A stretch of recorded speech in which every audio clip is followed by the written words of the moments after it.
ನಮಸ್ಕಾರ. ಮತ್ತೆ ನಿಮಗೆಲ್ಲ ದುಡ್ಡಿನ ಮಾತು ಕಾರ್ಯಕ್ರಮಕ್ಕೆ ಸ್ವಾಗತ. ಇವತ್ತು ಭಾನುವಾರ ನಿಮ್ಮ ಪ್ರಶ್ನೆಗಳಿಗೆಲ್ಲ ಉತ್ತರ ಕೊಡಬೇಕು. ನಮ್ಮ ಜೊತೆ ವಿಷ್ಣು ಇದ್ದಾರೆ. ಪ್ರಶ್ನೆಗಳನ್ನ ಕೇಳ್ತಾರೆ, ನಾನು ಉತ್ತರ ಕೊಡ್ತೀನಿ. ನಮಸ್ಕಾರ ಸರ್, ಎಲ್ರಿಗೂ ನಮಸ್ಕಾರ. ಸರ್, ಮೊದಲನೇ ಪ್ರಶ್ನೆ, ಡೈಲಿ ವಿಡಿಯೋದಲ್ಲಿ ನೀವು ಹೇಳುವಾಗ ಒಂದ್ ವಿಷಯ ಹೇಳ್ತೀರಾ, ಇವತ್ತು ಬ್ಯಾಂಕ್ ನಿಫ್ಟಿನ ಎತ್ತಿದ್ದಾರೆ. ಏನ್ ತಾನೇ ಸರ್ ನಡೀತಾ ಇದೆ? ಅಂದ್ರೆ ಹೆಲ್ದಿ ದೇಶದಲ್ಲಿ ಬ್ಯಾಂಕ್ ಕೆನಾಟ್ ಬಿ. ಈಗ ಅಮೆರಿಕಾದಲ್ಲಿ ನೀವು ಬ್ಯಾಂಕ್ನ ಇಟ್ಕೊಂಡು S&P 500 ಏರ್ಸೋದಕ್ಕಾಗಲ್ಲ. ಎಕಾನಮಿ ಹೇಗಿರುತ್ತೋ ಅದನ್ನೇ ನಿಫ್ಟಿ ರೆಪ್ರೆಸೆಂಟ್ ಮಾಡುತ್ತೆ. ಅಲ್ಲದೆ ಇದರಲ್ಲಿ ನೀವು ನೋಡಿದ್ರಿ ಅಂತಂದ್ರೆ ಇಂಡಿಯನ್ ಎಕಾನಮಿದಲ್ಲಿ banking is not 35% of Indian economy. ಕರೆಕ್ಟಾ? ಆದರೆ ನೀವು ಬ್ಯಾಂಕ್ ನಿಫ್ಟಿ ಒಂದು ದೊಡ್ಡ component of it. So bank ನಿಫ್ಟಿನ ಪುಷ್ ಮಾಡಿದ್ರಿ ಅಂತಂದ್ರೆ ಆಟೋಮೆಟಿಕ್ ಆಗಿ ಫ್ರೀ ಇರುತ್ತೆ. So banks are not a major. So ಎಕಾನಮಿನಲ್ಲಿ ನಡೆಯುವಂಥದಕ್ಕೂ ಈ ನಿಫ್ಟಿನಲ್ಲಿ ನಡೆಯುವಂಥದಕ್ಕೂ ಕನೆಕ್ಷನ್ ಬ್ರೇಕ್ ಆಗ್ಬಿಡುತ್ತೆ. ಅದಾದ್ಮೇಲೆ ಏನ್ ಮಾಡ್ತಾರೆ ಅಂತಂದ್ರೆ ಅವರು IT ಕೂಡ ಅದರಲ್ಲಿ ಸೇರಿಸ್ತಾ ಇದ್ದಾರೆ. ಫಾರ್ಮಾ ಕೂಡ ಬಂದಿದೆ. So IT, pharma and bank ಇಂಡಿಯಾಗೂ ಅದಕ್ಕೂ ಸಂಬಂಧನೇ ಇಲ್ಲ. IT ಬಿಸ್ನೆಸ್ ಎಲ್ಲ ಅಮೆರಿಕಾದಲ್ಲಿದೆ. ಫಾರ್ಮಾ ಹೊರ ದೇಶದಲ್ಲಿ ಎಕ್ಸ್ಪೋರ್ಟ್ ಮಾಡ್ತಾ ಇದ್ದಾರೆ. ಬ್ಯಾಂಕು ಅಷ್ಟೊಂದು ಜನರನ್ನ ಸರ್ವಿಸ್ ಮಾಡುವುದಿಲ್ಲ. ಇವರು ಲಿಸ್ಟ್ ಆದಂತ ಬ್ಯಾಂಕ್ಸ್. ಸೊ ಇದನ್ನ ಇಟ್ಕೊಂಡು ನೀವು ಇಂಡೆಕ್ಸ್ ನ ಡೆವಲಪ್ ಮಾಡಿದ್ರಿ ಅಂತ ಅಂದ್ರೆ it is not directly representative of India's economy. Of course companies ಅಂತ ಎಲ್ಲ ಆರ್ಗ್ಯೂ ಮಾಡ್ತಾರೆ, ಬಟ್ ಇದು ಮೂರನೇ heavy making. Okay sir, fine. ಅದರಿಂದಾನೇ ನೀವು ಇದರಿಂದ ಬ್ಯಾಂಕ್ ನಿಫ್ಟಿ ಏರ್ಸಿದ್ದಾರೆ ಅಂತ ಹೇಳೋದಕ್ಕೆ ಅದೊಂದು ಕಾರಣ. ಏನೂ ಸಂಬಂಧನೇ ಇಲ್ದಂಗೆ ಪಬ್ಲಿಕ್ ಸೆಕ್ಟರ್ ಸ್ಟಾಕ್ಸ್ನ ತಗೋತಾರೆ. ಅದರಿಂದ ಬ್ಯಾಂಕ್ ನಿಫ್ಟಿನೂ ಏರುತ್ತೆ, ಇಂಡೆಕ್ಸ್ನು ಏರುತ್ತೆ. ಯಾಕೆ ಅಂತಂದ್ರೆ ಆ ಸ್ಟಾಕು 50-50 ನಲ್ಲಿ ಇರುತ್ತೆ. 50-50 ಇರುತ್ತೆ. ಬ್ಯಾಂಕ್ ನಿಫ್ಟಿಯಲ್ಲಿ ಇರ್ಬೋದು, ಇಲ್ಲಿ ಆಟೋಮೆಟಿಕ್ ಆಗಿ ಇರುತ್ತೆ. ನಿಫ್ಟಿ 50 ನಲ್ಲಿ ಇರುತ್ತೆ, ಸೊ ಆಟೋಮೆಟಿಕ್ ಆಗಿ ಅದು ಇರಲ್ಲ. ಸರ್, ನೀವು ತುಂಬಾ ದಿನಕ್ಕೆ ಮುಂಚೆ ವಿಡಿಯೋದಲ್ಲಿ ಒಂದು ವಿಷಯ ಹೇಳಿದ್ರಿ, ಗೋಲ್ಡ್ ಜ್ಯುವೆಲ್ಲರ್ಸ್ ಟ್ರೆಜ್ ಮಾಡುವಂತ ಕಂಪನಿ, ಅದು ಹೆಜ್ಜು ಒಂದು ಡಯಾಗ್ರಾಮ್ ಅಂತ ಹೇಳಿದ್ರಿ. ಅದನ್ನ ಶಾರ್ಟ್ ಆಗಿ ಸ್ವಲ್ಪ ಎಕ್ಸ್ಪ್ಲೈನ್ ಮಾಡೋದಕ್ಕಾಗತ್ತಾ? ಯಾಕೆಂತಂದ್ರೆ ಈಗ ಗೋಲ್ಡ್ ರೇಟ್ ಬೀಳ್ತಾನೆ ಇದೆ, ಒಡವೆ ರೇಟ್ ಎಲ್ಲ ಏರ್ತಾನೆ ಇದೆ. ಆಮೇಲೆ ಈ ಪ್ಲೆಜ್ ಮಾಡುವಂತ ಕಂಪನಿಗಳು, ಆಮೇಲೆ ಮುತೂಟ್, ಈ ತರ ಕಂಪನೀಸ್ಗಳನ್ನ ಏನ್ ಮಾಡೋದು ಅಂತಾನೆ ನಮ್ಗೆ ಅದನ್ನ ಗೊತ್ತಾಗ್ತಿಲ್ಲ. ಏನು ಇಲ್ಲ, ಅದನ್ನ ಭದ್ರವಾಗಿ ಇಟ್ಕೊಳ್ಳಿ. ಯಾಕೆಂತಂದ್ರೆ 10 ವರ್ಷದಿಂದ ಒಳ್ಳೆ ರೇಟು. ಈಗ ಇದು ಇನ್ಫ್ಯಾಕ್ಟ್ ಬೆಟರ್. ಇದೇನಾಗುತ್ತೆ ಅಂತಂದ್ರೆ ಸೈಕಲ್ಲೇ ಹಿಂಗೇನೆ. ಗೋಲ್ಡ್ ತಗೋತಾರೆ ಜನರು, ನಾಳೆ ಸಾಲ ತಗೊಳ್ಳೋದಕ್ಕೆ ದುಡ್ಡು ಬೇಕು ಅಂತಂದ್ರೆ ಅವ್ರು ಆ ಗೋಲ್ಡ್ನ ಪ್ಲೆಜ್ ಮಾಡ್ತಾರೆ.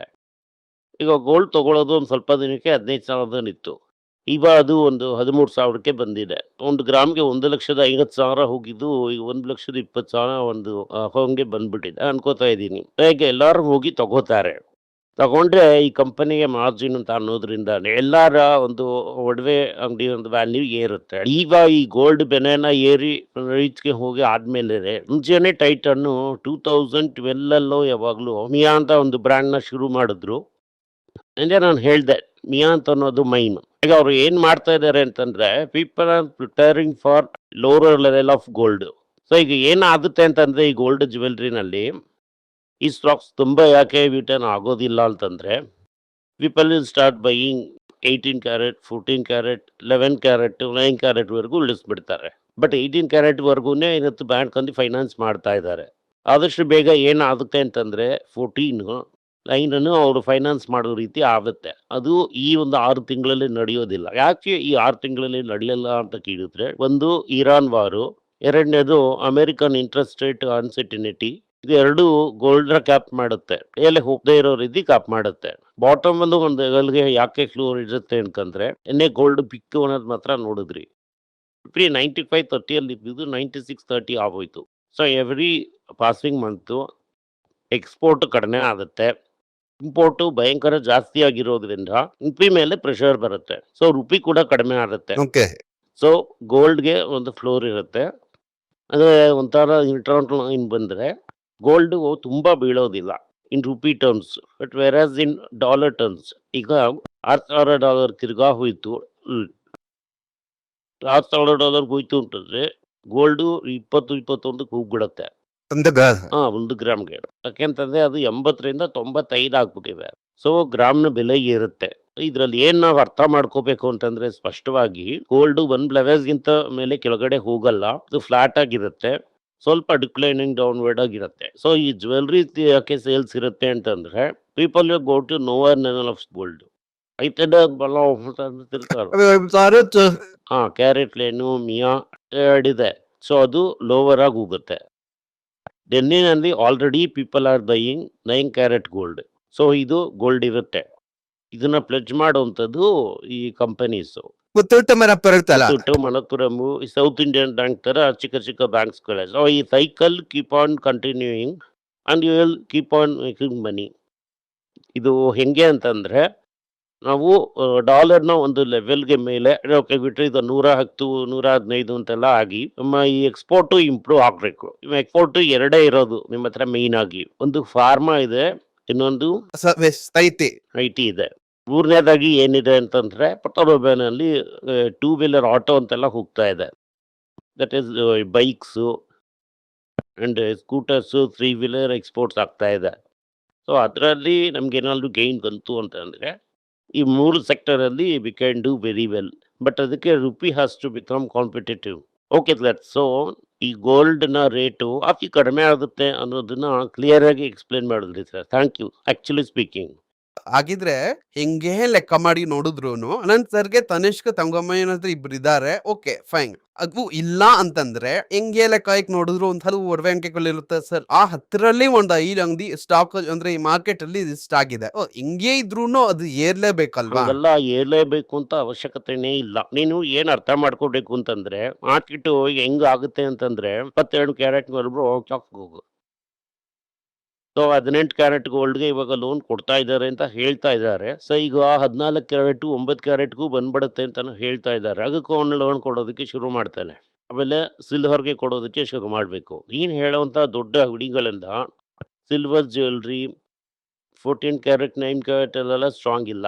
ಇನ್ನು ಆಲ್ರೆಡಿ ಮಿಯಾ ಬೈ ಟೈಟನ್ ಅಂತ ಶುರು ಮಾಡಿ, ಮಿಯಾ ಅಂತ ಅನ್ನೋದು ಮೈನ್, ಇಟಾಲಿಯಾದಲ್ಲಿ ಮೈನ್, ಇಟಾಲಿನಲ್ಲಿ ಮೈನ್ ಅಂತ ಹೆಸರು. ಅವ್ನು ಶುರು ಮಾಡಿ ಅದು ಆಲ್ರೆಡಿ 1000 crores ಬ್ರ್ಯಾಂಡ್ ಆಗ್ಬಿಟ್ಟಿದೆ. ಈ ರೀತಿ ಕೆಳಗಿನ ಲೆವೆಲಲ್ಲಿ ಇನ್ನು ಕ್ಯಾರೆಟ್ ಲೇನು ಇಟ್ಟು ಪ್ಲಾನ್ ಮಾಡ್ಬಿಟ್ಟ. CaratLane Mia by fast growing business creating a defensive moat for Tanishq. So ಅವ್ನು ಏನು ಮಾಡ್ತಾನೆ ಅಂದರೆ ಮಿಯಾ ತನಿಷ್ಕ್ ಗಿಡದ ಮೇಲೆ ಝೋಯಾ ಅಂತ ಒಂದು ಇಟ್ಟಿದ್ದಾನೆ. ಮಿನಿಮಮ್ 25 ಲಕ್ಷ ರೂಪಾಯಿ. ನೀನು ಅದಕ್ಕಿಂತ ಕಡಿಮೆ ಅಲ್ಲಿ ಶಾಪೇ ಮಾಡೋದಕ್ಕಾಗಲ್ಲ. ಸೊ ಅವ್ನು ಏನು ಮಾಡ್ಬಿಟ್ಟ, ಸೆಗ್ಮೆಂಟ್ ಮಾಡಿ ಇಲ್ದಾನು ಬೇರೆ ಬೇರೆಯಾಗಿ ಭಾಗ ಮಾಡಿಬಿಟ್ಟಿದ್ದಾನೆ. ಪ್ರವಿಧಾ ಅಂತ ಒಂದ್ ಇಟ್ಟಿದ್ದಾರೆ ಅನ್ಕೋತೀನಿ. ಅದೇ ಅದು ಒಂದೊಂದು ಸ್ಟೇಟ್ ಗ್ರೂಪ್ ಈ ಜುವೆಲ್ಸ್ ಏನೋ ಅವ್ರು. ಹೌದು, ಅದು ಕಲ್ಯಾಣ್ಗೆ. ಪಲ್ಯ ಸರಿ, ಈಗ ಅವನು ಏನು ಮಾಡ್ಬಿಟ್ಟ ಅಂತಂದ್ರೆ ಊಹನ ಲಾಭ ಇತ್ತು. ಹೊರದೇಶದಲ್ಲಿ ಈಗ ಮಿಡಲ್ ಈಸ್ಟ್, ನಾರ್ತ್ ಅಮೇರಿಕಾಗು ಅಲ್ಲಿ ಒಂದು ಡಮಾಸ್ ಅಂತ ಒಂದಿನ ತಗೊಂಡ್ಬಿಟ್ಟ. ಸೊ ಅವನು ಕಂಪ್ಲೀಟ್ ಆಗಿ ಸೆಗ್ಮೆಂಟೈಸ್ ಮಾಡಿಬಿಟ್ಟ. ಸೊ ಇದು ಒಂದೊಂದರಲ್ಲೂ ಅವನಿಗೆ ಅಮೌಂಟ್ ಇದೆ. ಸೊ ನಾನು ರಮೇಶ್ ಸರ್ ಹತ್ರ ಕೇಳಿದೆ, ಸರ್ ಹಿಂಗೆ ಸರ್ ನಂಬರ್ 1 ಇದು ರತನ್ ಟಾಟಾ ಅಂತ. ಸೊ ಅವರು ಹೆಂಗ್ ಅವ್ರು ಮಾಡ್ತಾ ಇದ್ದಾರೆ ಅಂತ. ಸರ್ ಯಾವ ಮಾರ್ಕೆಟಲ್ಲೂ ಅವರು ನಂಬರ್ 1 ಇಲ್ಲ ಸರ್. ಬಟ್ ಎಲ್ಲ ಮಾರ್ಕೆಟಲ್ಲೂ ಅವ್ರು ಇದ್ದಾರೆ, 5 ಸ್ಥಿತಿನಲ್ಲಿ ಇದ್ದಾರೆ ಅವರು. ಸೊ ಓವರಾಲ್ ಆಗಿ ನೋಡಿದ್ರಿ ಅಂತಂದ್ರೆ ಅವರೇ ನಂಬರ್ 1. ತುಂಬಾ ದಿನಕ್ಕೆ ಏನ್ ಮಾಡ್ತಾ ಇದ್ರು ಅಂತಂದ್ರೆ, ಹೀಗ್ ಮಾಡ್ತಾ ಇದಾರ ಏನೋ ನನ್ಗೆ ಗೊತ್ತಿಲ್ಲ, ಆ ಗೋಲ್ಡ್ಗೆ 200 ರೂಪಾಯಿ ಎಕ್ಸ್ಟ್ರಾ ತಗೋತಾ ಇದ್ರು. ಈಗ ಗೊತ್ತಿಲ್ಲ ತಗೋತಾ ಇದಾರ ಏನು ಅಂತ. ಅದ್ರ ಸ್ವಲ್ಪ ರೇಟ್ ಜಾಸ್ತಿನೇ. ಅದೇ ಬೆಲೆ ಕಡಿಮೆ ಇರುವಾಗ 200 ರೂಪಾಯಿ ಎಕ್ಸ್ಟ್ರಾ. ಯಾಕೆಂತಂದ್ರೆ ನೀವು ನಂಬಿ ತಗೋಬಹುದು. ಪ್ರೀಮಿಯಂ. ಸೊ ಅವರಿಗೆ ಮಾರ್ಜಿನ್ ಜಾಸ್ತಿ. ತಂಗೋ ಮೇಲೆ ಹೆಂಗೆ ಅಂತಂದ್ರೆ ನಾವು ಮಾರ್ಜಿನ್ ಅವ್ರು ಎಲ್ಲಾನು ಕೊಟ್ಬಿಡ್ತಾರೆ. ಒಂದು 3-4% ಅಷ್ಟೇ ಅವ್ರು ಇಟ್ಕೋತಾರೆ. ಪ್ರೈಸ್ ಪಾಲನೆ. ಸರಿ ಸರ್. ಈಗ ಈ ಪ್ರೈಸ್ ಈ Kalyan either has to be premium or a price warrior. ನೀನು ಪ್ರೈಸ್ ವಾರಿಯರ್ ಆಗಿದ್ರೆ ನೀನು ಫ್ರಾಂಚೈಸಿ ಬಿಸ್ನೆಸ್ ನ ಮಾಡೋದಕ್ಕಾಗಲ್ಲ. They can do franchise business because they have huge margin. ನೀನು ಫ್ರಾಂಚೈಸಿ ಬಿಸ್ನೆಸ್ ನ ಮಾಡೋದಕ್ಕಾಗಲ್ಲ. ಆದ್ರೆ ಇವ್ರು ಫ್ರಾಂಚೈಸಿ ಬಿಸ್ನೆಸ್ ನ ಮಾಡ್ತಾ ಇದ್ದಾರೆ. ಆಮೇಲೆ ಒಂದು ಸಾಲ ಇದೆ. ಆ ಸಾಲಕ್ಕೆ ಏನ್ ಹೇಳ್ತಾ ಇದ್ದಾರೆ ಅಂತಂದ್ರೆ ಒಂದು ರಿಯಲ್ ಎಸ್ಟೇಟ್ ನ ಮಾರಿ ಕ್ಲೋಸ್ ಮಾಡ್ಬಿಡ್ತೀನಿ ಹೇಳ್ತಾ. ಆದ್ರೆ ಅವ್ರಿಗೆ ವಾನ್ಬರ್ಗ್ ಪಿಂಕರ್ಸ್ ಜೊತೆ ಹೆವಿ ಬ್ಯಾಕಿಂಗ್ ಇದೆ.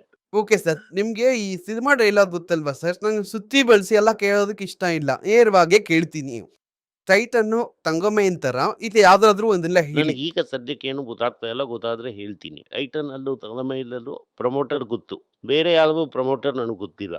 ಓಕೆ ಸರ್, ಹಾಗಿದ್ರೆ ಈ ಪ್ರಶ್ನೆಗೆ ನೀವು ಉತ್ತರ ಕೊಡಲ್ಲ ಅಂತ ನನಗ್ ಇದ್ದೀರಾ? ಗೊತ್ತಿಲ್ಲ ಅಂತ ಇದೀನಿ. ಓಕೆ ಸರ್, ನಿಲ್ ಅಂತ ಹಾಕೋತೀನಿ ಸರ್.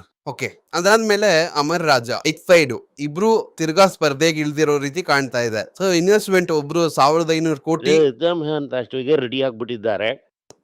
ವರ್ಷದ ಕೊನೆಯಲ್ಲಿ ಕೂಡ they start manufacturing. So two wheeler level ಅಲ್ಲಿ ಅವರು ಡೆಫಿನೆಟ್ ಆಗಿ ತುಂಬಾ ಸ್ಟ್ರಾಂಗ್ ಪ್ಲೇಯರ್ ಆಗಿರ್ತಾರೆ. ಓಕೆ ಸರ್, ನನಗೆ ಏನ್ ಸಂದೇಹ ಅಂತಂದ್ರೆ, ಈಗ ಎಲೆಕ್ಟ್ರಿಕ್ ವೆಹಿಕಲ್ ಬರ್ತಾ ಇದೆ, ಬ್ಯಾಟ್ರೀಸ್ ಎಲ್ಲ ತಯಾರು ಮಾಡ್ತಾ ಇದ್ದಾರೆ, ಮುಗಿದೋಯ್ತು. ಈಗ ಒಂದು 8 ವರ್ಷ ಆದ್ಮೇಲೆ ಆ ಬ್ಯಾಟ್ರಿನ ರೀಸೈಕಲ್ ಮಾಡ್ತಾರೆ ಅಲ್ವಾ ಸರ್? ಆ ರೀಸೈಕಲ್ ಮಾಡೋದನ್ನ ಯಾರು ಮಾಡ್ತಾರೆ? ಇವನೇ ಮಾಡ್ತಾನೆ, ಅದಕ್ಕೆ ಅವ್ನು ಕೂತ್ಕೊಂಡಿರೋದು. ಎಕ್ಸೈಡ್ ಅವರೇ ರೀಸೈಕಲ್ ಮಾಡ್ತಾರಾ? ಸೊ ನಾವ್ ಇನ್ಮೇಲೆ ಇವ್ರನ್ನ ಬ್ಯಾಟ್ರಿ ಸೆಲ್ಲಿಂಗ್ ಕಂಪನಿಯಾಗಿ ನೋಡೋದಕ್ಕೆ ಬದಲಾಗಿ ಕಂಪನಿಯಾಗಿ ನೋಡಿದ್ರೆ ಆಲ್ರೆಡಿ ಎಕ್ಸೈಡ್ ಲೆಡ್ ಸ್ಮೆಲ್ಟಿಂಗ್ ಇಟ್ಟಿದ್ದಾರೆ ಪ್ಲಾಂಟ್. ಈ ಹಳೆಯ ಬ್ಯಾಟ್ರಿ ಎಲ್ಲ ತಗೊಂಡ್ ಬಂದು ಅವರು ಈ ಲೆಡ್ ಅಂತ ತೆಗೆದು ತಿರ್ಗಾ ಯೂಸ್ ಮಾಡೋ ತರ ಒಂದು ಪ್ಲಾಂಟ್ ಇಟ್ಟಿದ್ದಾರೆ.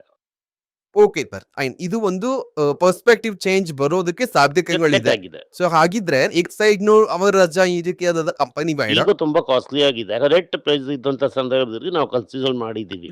ಮಾಡಿದೀವಿ, ಬಟ್ ಜಾಸ್ತಿ ಆಗೋಯ್ತು ಅಂತ ನಾನು ಕೊಟ್ಬಿಟ್ಟೆ ನನ್ನ ಸರ್. ಹತ್ರ ಬಿದ್ದಿದೆ ಇನ್ನ. Okay sir, thank you sir. ಈ ವಿಡಿಯೋ ನಿಮ್ಗೆ ಇಷ್ಟ ಆಗಿದ್ರೆ ವಿಡಿಯೋನ ಲೈಕ್ ಮಾಡಿ, ನಮ್ಮ ಚಾನಲ್ನ ಸಬ್ಸ್ಕ್ರೈಬ್ ಮಾಡಿ, ಬೆಲ್ ನೋಟಿಫಿಕೇಶನ್ ತಟ್ಟಿ.